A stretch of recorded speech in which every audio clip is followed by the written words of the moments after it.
To introduce myself, my name's Andrew Goddard. My son Colin was one of the students who was shot at Virginia Tech.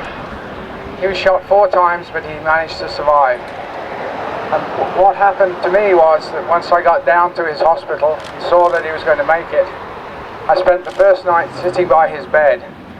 And one of the things you might not know if you've never had a gunshot victim in your family is they don't sew the gunshot wounds closed. They leave them open to bleed because of infection. I sat beside my son's bed the first night watching him bleed, and I was listening to the machines that were trying to keep him alive, watching the pipes and tubes, watching all the modern medicine that was trying to keep this kid alive.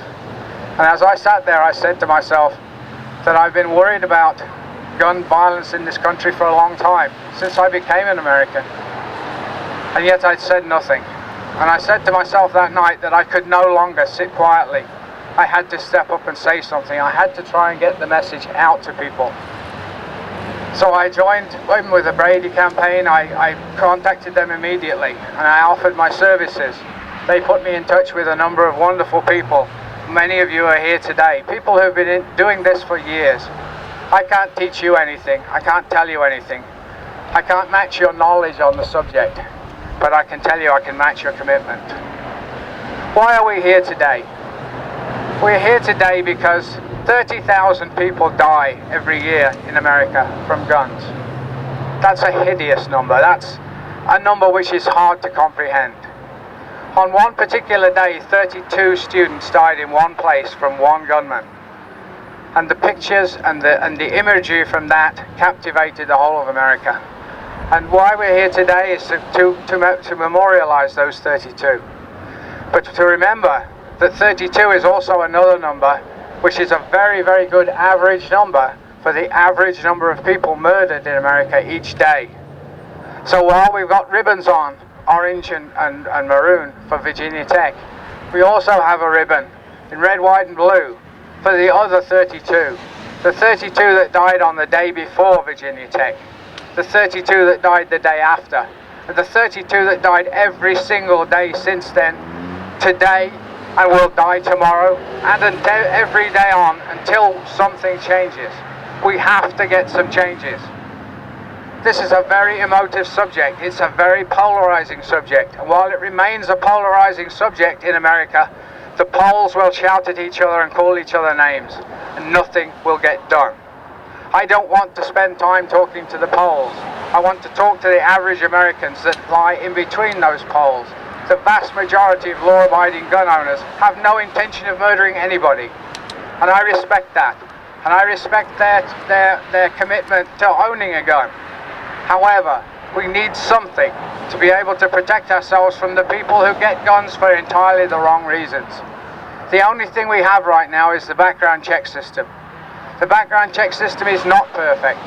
It doesn't get anyone who hasn't had a previous record. And it doesn't even catch the ones with a previous record, because not every state supplies all the data to the background check database. There are huge gaps. Many states provide no data. Many states provide some data. We need to get a good, comprehensive background check system. And why are we here today at a gun show if we're worried about background checks? Because we are here to point out that one of the major circumventions of the background check system takes place in gun shows. There are many, many gun shows where 40%, I believe, of the gun transactions are made without background check. If a gun passes from one hand to another without any form of control, how do we know whose hand it is going into? Also, when a person goes to a gun store and a licensed gun dealer, it's very easy for that gun dealer to be able to spot when there are 2 people coming in, one talking and one paying. It's very easy to spot a straw purchase. It's very difficult to spot a straw purchase in the melee that's going on inside a gun shop. A person with a perfectly good background can go up and buy a gun. They can buy several guns. They can buy a bucket full of guns, a box full of guns. They can use their perfect background to be able to take those guns, and someone else can pay them and someone else can walk out of the door with them. I went to the last gun show here. I saw it happen.